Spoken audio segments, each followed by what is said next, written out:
Police ने बताया है जिसकी assassination हुई है, it was a target killing. Please highlight this. We need justice for Arshad. अगर आज वो किया है तो कल आपकी और मेरी बारी होगी. और प्लीज हमारी प्राइवेसी का थोड़ा सा ख्याल रखिए.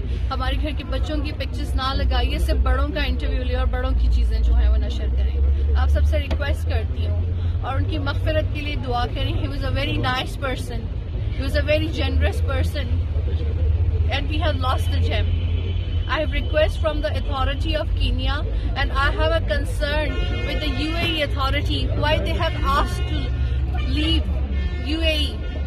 They asked to leave UAE from Arshad. That's a crime. They have sent him in a place, and he is now a victim of all this terrorism. Journalism is not a crime. Please raise your voice. Please, I request you all raise your voice.